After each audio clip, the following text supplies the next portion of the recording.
Saya itu pemuja Allah yang serius. Sama ya pemuja Allah, tapi kan kadang kurang alim. Saya ini pemuja Allah serius. Saya itu kalau ngaji, ya ngaji biasa belajar, itu sering nangis seneng. Misalnya saya baca tadi, Miftahul Jannah la ilaha illallah, luang kunci kok dikasihkan. Kita ini masuk neraka gak pantas, enggak bawa kuncinya kok masuk gitu. Harusnya kita ini masuk surga, kita kan pegang kunci surga, gak pegang kunci neraka. Maka aneh kalau kamu masuk neraka itu aneh. Coba kita pegang kunci surga apa kunci neraka? Tapi kadang teman saya suon rokok rano kunci ini. Karena tidak ada pintunya. Terus saya bilang, kamu kok tahu? Memangnya mau ke sana kata saya. Saya tidak punya rencana tahun neraka. Dan saya meskipun guyon itu serius. Bedanya orang alim sama ndak itu di situ. Kalau orang alim itu guyon itu masih benar, masih serius. Coba saya bacakan ayatnya. Ala inna auliya Allahi la khaufun alaihim wa lahum yahzanun. Terus lahumul busyra fil hayatid dunya fil akhirah. Artinya kalau mungkar nangkir dengan penampilan garang gitu, berarti ada ketakutan apa enggak? Ada. Padahal ciri utama walinya Allah tidak ada ketakutan. Makanya itu termasuk dalilnya Sayyid Muhammad. Tidak semua orang alami seperti itu, karena wali-wali itu la khaufun alaihim wa lahum yahzanun. Wah anak kiai ketemu karena kerja buat tidur wedek. Iku rezeki ora kok pertanyaan itu, nak konan santri piye? Lho isen wis kiai dihanjuti mungkar nakir. Malu gak kira-kira? Mesti pelengane konan santri piye? Nak jawabannya gampang karena pernah ngajar tauhid. Makanya Sayyidina Ali ini ceritanya ada di kitab Nurul Dholam. Sama lihat di kitab Nurul Dholam karangannya Syekh Nawawi Banten. Itu Sayyidina Ali itu ya, andekan orang biasa mungkin ya agak-agak hasud, tapi ini wali gak boleh kamu katakan. Dia itu mangkal sama Umar. Orang kok setiap orang pernah dibentak. Apa dia berani bentak mungkar nakir? Penasaran dia. Bagaimana perangnya Umar itu berlanjut enggak gitu kira-kira. Akhirnya minta, ya Allah saya minta kasaf. Ya karena yang minta Sayyidina Ali karena mau wajah dituruti sama kasaf. Dilihat Sayyidina Umar pas meninggal itu. Jadi hasud itu ya kadang penting asal baik. Loh betul bahasa Kanjeng Nabi kadang la hasada illa fisnaten. Itu Nabi bahasakan ya hasad. Gus Verson saja yang nafsirkan ghobtoh itu kan gaya-gayanan sebagai ulama. Aslinya Nabi ngendikannya itu la hasada illa fisnaten. Ulama yang ganti itu namanya ghobtoh. Wong Nabi sendiri nyebut hasad kok kamu tafsiri ghobtoh. Ya hasad ya hasad. Udah enggak usah ditawil-tawil pokoknya gitu. Kalau sama nggak percaya nggak apa-apa. Kok gitu aja kok repot. Karena sama nggak percaya kemungkinannya dua. Satu nggak ngerti. Dua sama-sama alim. Kan dari awal kalau sama-sama alim kan laisa li alimin ayuqallida aliman akhor. Kita nggak perlu saling mengikuti. Ngapain hasud? Biasa aja. Akhirnya Sayyidina Ali kasar. Pas Umar bangun, setelah mati kan bangun, setelah meninggal bangun. Mungkar nakir datang dengan perang yang sangat garang. Itu digambarkan Sayyidina Ali matanya itu kal kidril ghali. Kayak apa? Kendil yang apa? Menganga. Wah, seru. Sayyidina Ali senang, paling takut ini Umar. Senangnya bukan main. Wah, ini mesti takut Umar. Biasa. Ternyata enggak, Umar malah bangkit. Woi, mungkar nakir ya. Kamu tahu menghadapi siapa? Itu betul. Kamu itu menghadapi temannya ahabbal khalqi ilallah. Yang diandalkan temannya bukan dia. Kamu tahu yang kamu hadapi, saya ini teman kekasihnya Allah. Jadi boleh kamu mengandalkan Mbak Virjon. Tapi nanti resikonya mungkar tanya, itu Virjon siapa? Wah itu masalah kan. Makanya syaratnya wali itu harus ma'rufun fis sama. Di langit sudah populer. Makanya dulu ada orang yang saking seninya Abdul Qadir ditanya apa saja jamnya Abdul Qadir Al-Jilani. Itu aman karena beliau populer. Makanya program kita harus populer dulu di langit. Oh, itu nanti kalau dicatut oleh santri-santri nggak apa-apa. Kalau nggak populer nanti dicatat itu siapa? Masalah ini. Umar itu yang dibanggakan itu, kamu tahu saya siapa? Ya enggak tahu. Saya ini temannya kekasihnya Allah. Temannya Muhammad. Iya Muhammad Rasul. Wah mikir waduh. Repot. Loh di dunia aja gitu kan temannya presiden, temannya panglima, apalagi ini temannya Sayyidul Awalin wal akhirin. Di dunia aja bilang temannya presiden, menteri, orang sudah takut, apalagi ini temannya Sayyidul Awalin. Hanya mungkar nakir terus konfirmasi sama Allah, gimana ya Allah ini ngadepi. Sebetulnya yang diadalkan itu temannya, bukan dia. Wah, akhirnya sama Allah dibilang, ya Bu, ya sama seorang seperti itu Bu yang sopan. Terus semenjak itu mungkar nakir itu nggak selalu berpenampilan seperti itu, sangat. Jadi semoga itu konsisten sampai nanti. Jadi kamu kalau ingin nggak takut mungkar nakir, jadi wali dulu. Karena syaratnya tadi hanya wali sing la khaufun alaihim walahum yahzanun lahumul busyra fil hayatid dunya fil akhir. Jadi orang itu kalau ngaji itu harus khatam. Jangan semuanya kena pertanyaan. Dan kalau semuanya kena pertanyaan nanti repot. Kalau Nabi Muhammad ditanya waman Nabi juga. Nabimu siapa? Lu kan terus jadi aneh. Jadi makanya ngendikane Sayyid Muhammad semua ulama lah, enggak ada am kecuali ditaksis. Kecuali sifatnya Allah. Misalnya bikulli syai'in alim ya benar-benar bikulli syai'in. Tapi kalau am semuanya pasti ada taksis. Meskipun dalam muhawarah muhadasah biasa. Misalnya contoh gampang, istri kamu baru seneng kamu, Mas nak pengen apa-apa itu lapor aku, gak apa-apa Mas, mesti aku seneng gak sama lapor. Iku dia aku pengen wayo. Wah langsung jadi apa wae. Mesti apa wae maksudnya kecuali itu gitu. Padahal kalau ngomong, Mas sampean ingin apa saja tak dukung. Sampean bilang, kepengin iku wayo. Kira-kira disetujui apa enggak? Sama seperti kita kalau punya teman akrab, wes nang omahku gak apa-apa, anggap ya omahmu dewe. Terus mlebu-mlebu kamar. Jadi tidak ada am kecuali di taksis. Artinya kalau ada cerita bahwa orang mati pasti ngalami ditanya mungkar nakir, itu pasti ada am yang di taksis. Itu pasti juga dialami para anbiya, para auliya. Karena ciri utama wali itu la khaufun alaihim walahum yahzanun. Kemudian saya yang mau cerita ya, supaya sampean bisa menghadapi dunia global ini, tak bawa tafsir Munir termasuk tadi. Ini saya baca ini karangannya Syekh Nawawi, karena tadi kata Mbah Firjon ngaji itu harus sama orang yang bersanad. Saya ini kalah sama beliau itu berkali-kali. Secara nasab saya harus manggil Mbah. Secara silsilah ilmu saya juga kalah lagi. Saya sering disewani sama cucu-cucu Syekhona Khalil. Kiai Siddiq itu termasuk murid dekat beliau, Syekhona Khalil. Kalau itu berarti kan Gus Wirjon, Ahmad, terus Mbah Siddiq. Mbah Siddiq ngaji Syekhona Khalil. Syekhona Khalil itu pernah ngaji langsung sama Sayyid Zaini Tahlan. Berarti beliau dari Sayyid Zaini Tahlan itu baru generasi kelima. Sementara saya itu sudah ke-7 atau ke-6. Saya, Mbah Mun, Mbah Karim misalnya, Mbah Hashim, Mbah Mahfud Termas, Sayyid Abi Bakar Sato, yang arangnya Anatul Tolibin, baru Sayyid Zaini Tahlan. Berarti saya ke-7, kalah lagi. Tapi untuk jadi wali biasanya cepat saya. Karena syaratnya jadi mbah itu ngalah demi putu. Jadi kalau beliau ngotot, saya dulu Gusti, saya mbahnya. Wah itu mbah yang nggak baik. Pasti jatahnya dikasihkan apa? Cucunya dulu. Makanya Abdul Muthalib itu orang yang dapat wangsit, tapi yang jadi nabi itu cucunya. Jadi dalil saya banyak. Sebenarnya Abdul Muthalib itu sudah sering dapat wangsit. Karena saya bahasakan wahyu, Nabi yang protes, enggak Nabi kok dapat wahyu. Tapi sebetulnya Abdul Muthalib itu masyhur. Kalimat-kalimatnya menunjukkan bahwa beliau itu sudah dapat wahyu kalau nanti cucunya itu jadi apa? Nabi. Makanya senangnya bukan main Abdul Muthalib sama Rasulullah. Putu seneng, mbah seneng putu. Jadi mungkin, jadi sampean enggak usah protes loh. Yang jadi wali kok cucunya. Loh, betul. Dulu Mbah Hamid Pasuruan itu kalau Mbah Ahmad Siddiq ke sana, Mbah Hamid Pasuruan kalau manggil Mbah Ahmad Siddiq itu paman. Tapi pamannya minta ijazah ke ponakan. Apa ya gara-gara itu memang. Kalau itu masih berlaku, apa? Ngalah tadi. Kayaknya masih apa? Hawane masih. Hawane masih. Karena melihat tren-tren langit masih gitu kayaknya masih. Masih itu. Ya. Tapi mbahnya tetap dapat jatah, tenang saja nanti. Tapi memang sebaiknya mbah itu legowo. Rasulullah Muhammad SAW itu terkenal min dzurriyyati Ibrahim. Tapi kata Rasulullah, ana dakwatu Ibrahim wa bisyaratu Isa. Aku nganti ngene iki barokah dongane Nabi siapa? Ibrahim. Jadi dongane Nabi Ibrahim nggih tiba teng putu. Jadi banyak bukti bahwa jatuhnya ke putu gitu.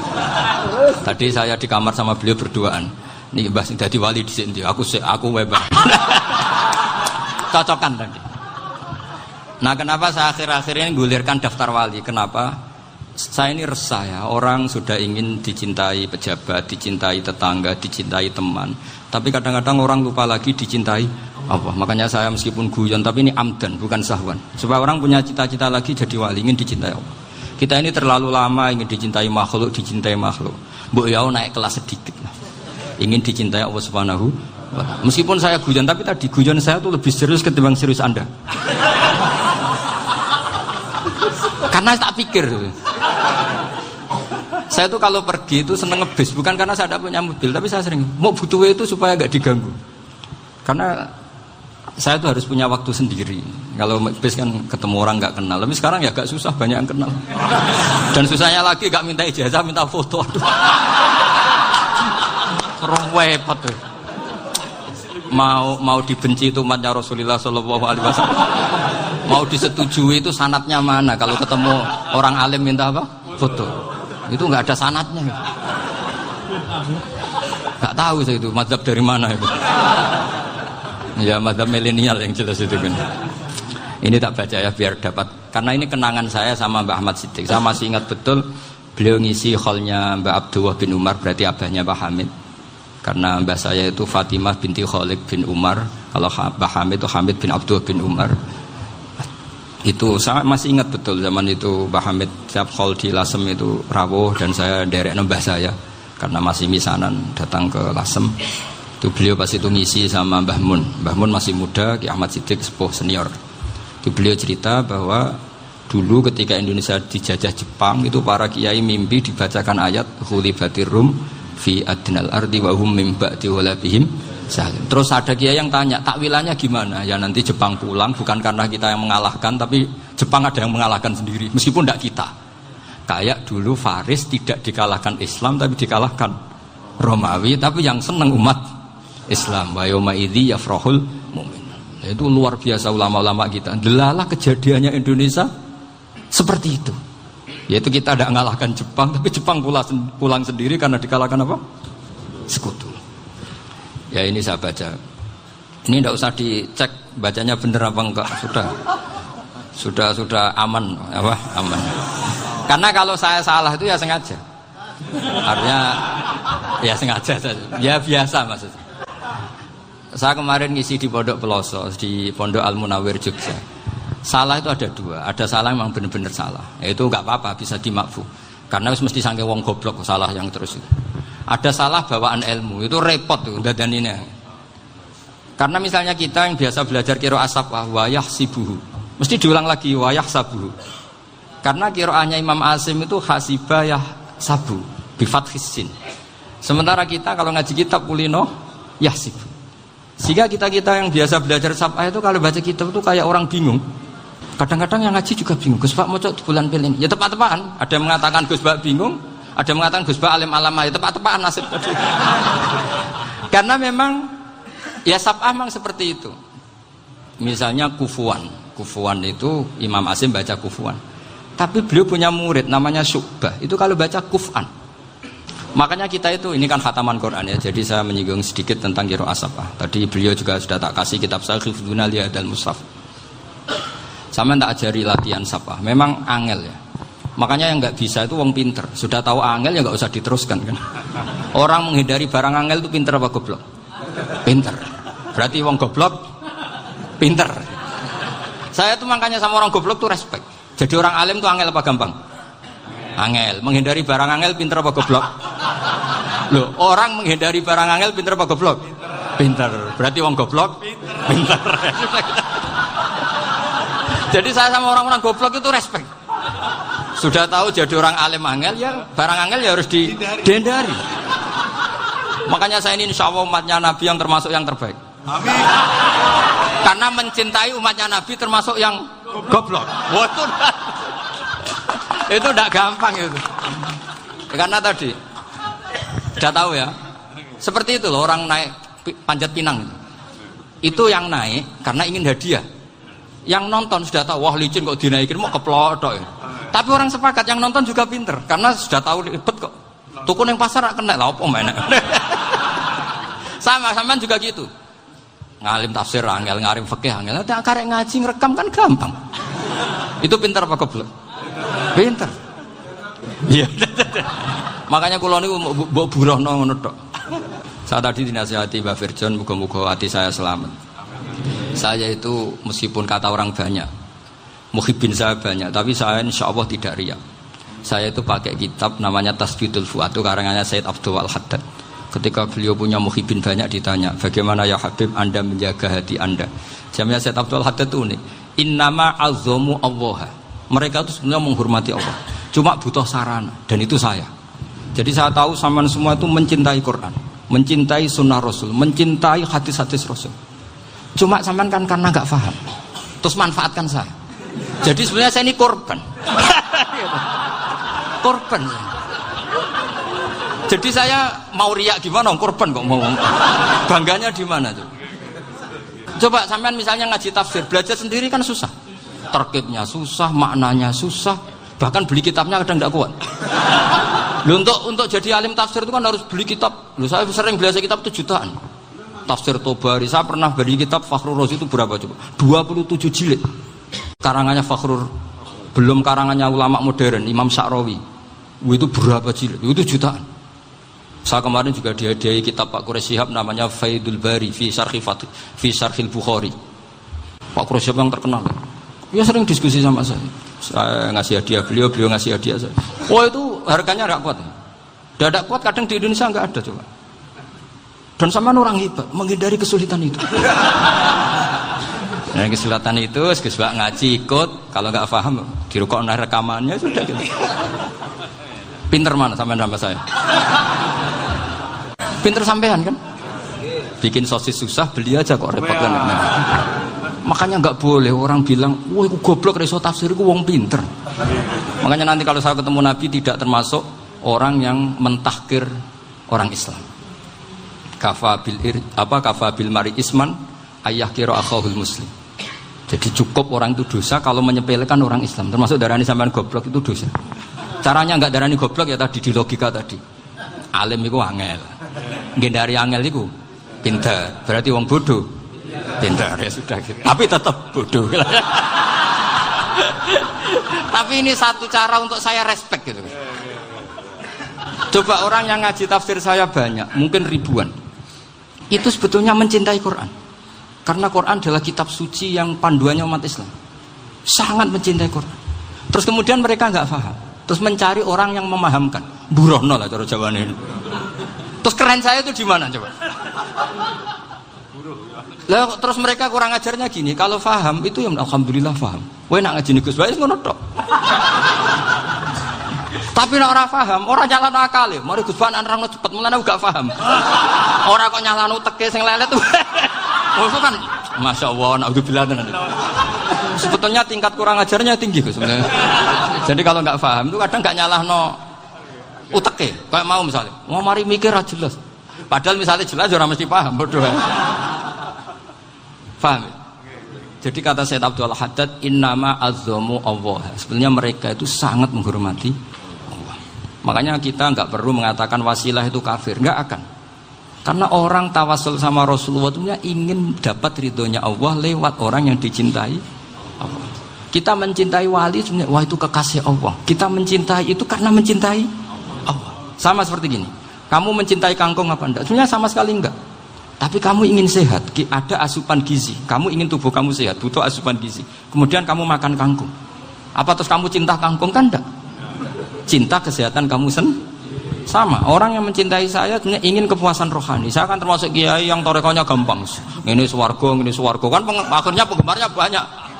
Coba kalau kamu neraka. Jadi sebetulnya Anda mencintai kepuasan Anda sendiri. Nah, saya ini korban. Makanya untuk masuk surga cepat saya, korban itu cepat.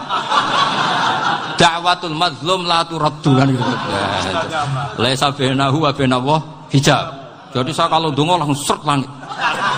Karena mazlum. Saya sinau tafsir itu Mbak, sampean bayangkan ada tafsir itu sudah 27 jilid. Sing ngarang Fakhrur Razi itu buletnya bukan main. Karena dia ahli filsafat. Buletnya masyaallah. Sudah gitu sinau Jalalain kadang dikomen oleh Sawi. Sudah kita percaya Jalalain jebule dibuli Sawi.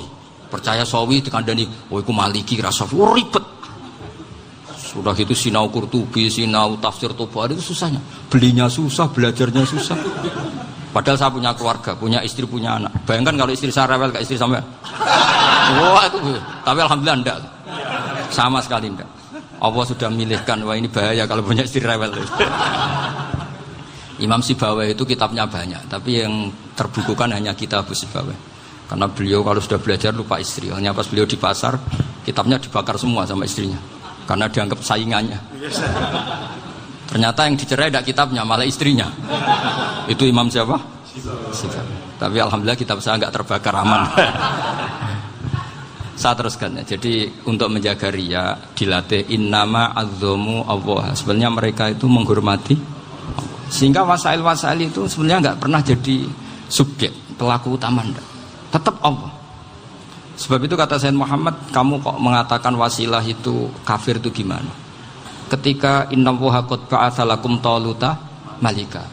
Talut itu ya manusia. PD-nya itu apa? Inna ayata mulkihi ayyatiyakumut tabut fihi sakinatum mir rabbikum wa baqiyatum mimma taraka alu Musa wa alu Haruna tahmiluhul malaika. Jadi beliau PD itu kalau bawa sunduk semacam peti sakti, sing di situ ada baqiyatum mimma taraka alu Musa wa alu Haruna tahmiluhul malaika. Ya kayak semacam jimat. Tapi saya bukan mensyariatkan jimat enggak, karena nanti banyak penjual yang pembohong juga gitu loh. Cuma cerita, kamu tidak usah mengatakan kafir. Dulu Talut PD-nya kalau bawa sunduk semacam peti kesaktian yang di situ ada baqiyatum mimma taraka alu Musa wa alu Haruna tahmiluhul malaika. Sehingga Khalid bin Walid meskipun beliau sahabat dan menyaksikan wajah Rasulullah SAW, itu bawa sya'aratun min sya'aratihi Rasulullah SAW, bawa rambutnya Nabi. Perang kemana-mana itu diletakkan di pecinya. Nanti sama tanya lagi, masa pakai peci Khalid bin Walid ini? Wah panjang, sampai itu repot. Sampai tak warai ngaji usul fikih. Usul fikih itu kalau ngaji itu ada istilah tangkihul manat. Ini mesti ini wilayah yang kita bisa berdebat sama Mbah Firjon. Dulu itu musuh saya karena saya makili Anwar, beliau makili Peloso. Tapi tahu-tahu kalah tua terus saya mengundurkan diri. Di fikih itu ada istilah, ada tangkihul manat, ada tahqiqul manat, ada tangkihul manat. Tangkih itu kira-kira gini, lafadz hadis itu dibuang sekian untuk tahu bahwa itu madarul hukmi. Misalnya gini, tak beri contoh paling gampang. Sama harus paham, kalau nggak paham nggak pinter-pinter. Ja'a a'rabiyun ila Rasulillah sallallahu alaihi wasallam. Ya karena ini menghormati Mbah Ahmad Siddiq, saya orang alim, jadi ngaji ini tetap ada suasana alim. Ya harus ada suasana alim. Nggak perlu jadi orang alim tadi, susah. Sudah ngedari susah itu pintar. Sudah itu aja. Jadi orang alim susah, ngedari barang susah pintar. Berarti orang tidak alim pintar. Nah, meskipun tetap sudah itu pegangi sampai mati nanti. Loh, jadi orang alim itu repot. Itu kata Imam Ghazali, kalau orang alim kalau mau masuk surga itu sama Allah nggak boleh. Kif, kamu nggak boleh langsung masuk surga. Coba cari umat kamu, syafaati dulu. Nah, saya takut nyari sampean tidak bisa kembali. Saya tidak punya rencana itu. Pokoknya mau masuk. Golek sampean kuaduan. Aduan balik raroh dewe, wah repot nanti saya. Berat jadi orang alim itu berat. Ya saya teruskan ya. Ada tangkihul manat. Ja'a a'rabiyun ila Rasulillah sallallahu alaihi wasallam. Faqala ahlaktu wa ma ahlakaka qal waqatu imraati fi nahari Ramadan.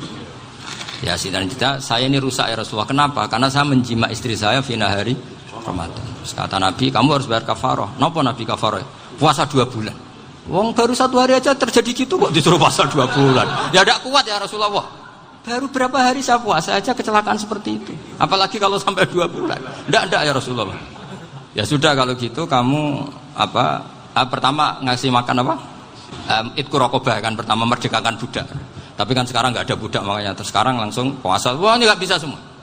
Ya sudah ngasih makan orang 60. Kasihkan siapa ya Rasul? Ya orang fakir. Saya ini paling fakir. Di kampung saya ini orang paling fakir. Jadi mulai dulu orang fakir itu hubungan suami istri itu paling lancar. Mulai dulu. Makanya orang fakir itu anaknya banyak. Karena hiburannya hanya itu. Wong Ramadan aja. Coba mau ke ATM nggak punya uang, mau antri di bank nggak punya, mau apa coba? Itu mulai dulu. Ini sanadnya mutasil. Wah, akhirnya sudah sanksinya kan tadi ya idku raqabah atau puasa 2 bulan berturut-turut atau ngasih makan 60 orang miskin. Lalu kata ahli usul fikih, kata Arabi dibuang, nggak menjadi catatan hukum. Orang kota pun kalau melakukan itu juga kena sanksi yang sama. Imro'atau juga dibuang. Andai kan itu dilakukan untuk amatnya juga ketentuannya sama. Nah sekarang perdebatan antara Imam Syafi'i dan Imam Malik begini. Sekarang pertanyaan gini, jima istri itu hukumnya boleh apa haram? Boleh kan? Lalu kalau ada orang tanpa udzur kemudian makan siang-siang, cara Imam Malik hukumnya sama, harus kena sanksi yang sama. Karena sama-sama hadku hurmati Ramadan bi ghairi udzrin syar'iyyin. Sama-sama merusak hukum Ramadan tanpa udzur syar'. Lu jima itu tidak zina. Kan hukumnya jaiz. Nah, sekarang makan hukumnya jaiz, harusnya juga kena ketentuan yang sama. Cara pikirannya Imam Malik. Nah, alhamdulillah Imam Syafi'i gak setuju. Wah, cara setuju repot. Bahkan orang-orang Syafi'i sudah punya khilaf, kalau gitu minum dulu. Iya, biar gak kena. Iya, biar iftarnya pakai minum. Setelah minum baru jima kan. Ya. Ini sudah menyiapkan khilafnya. Ini khas Syafi'i ini, bongsong rekayasa hukum. Nanti bisa belajar jauh cara ngakali hukum. Makanya guyonan yang masyhur Gus Dur itu gitu. Ada seorang kiai atau Gus lah, ya punya salah, namanya manusia kan punya salah, entah cangkruk entah apa, pokoknya punya salah.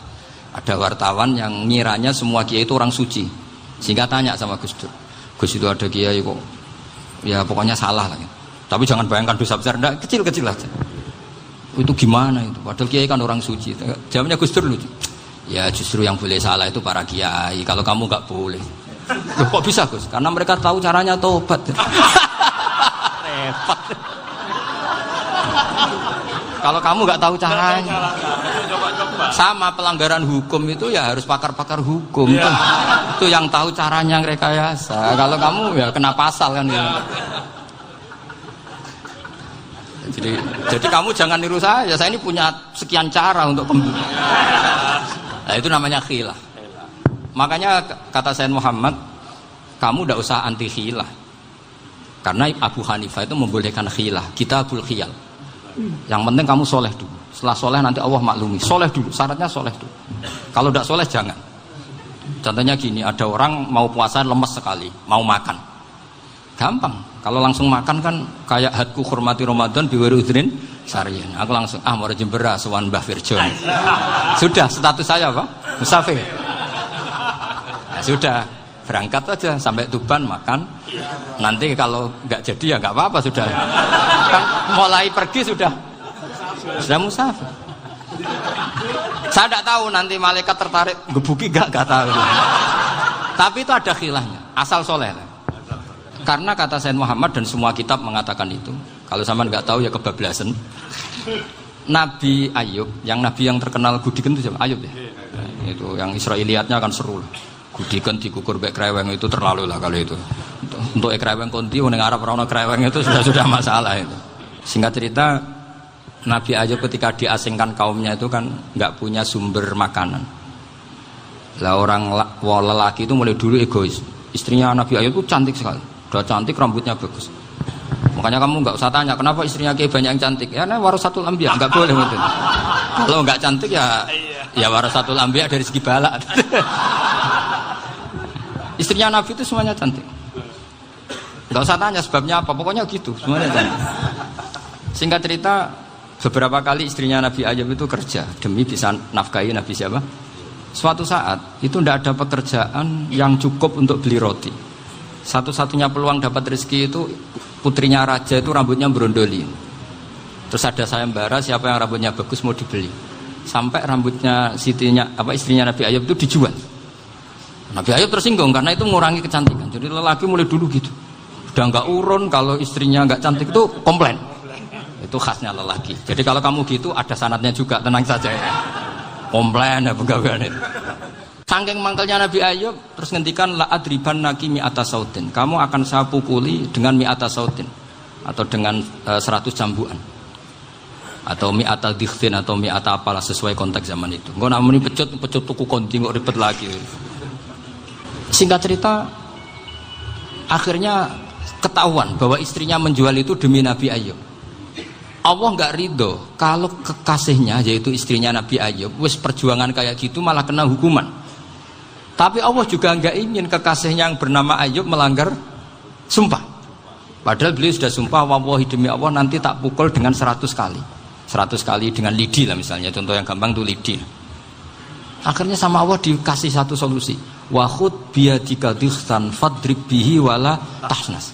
Ya sudah, lidi itu ikat jumlahnya 100. Terus pukul sekali saja. Anggap saja sudah 100. Iku pangeran sing wari ngakali ngono iku pangeran. Tapi syaratnya soleh.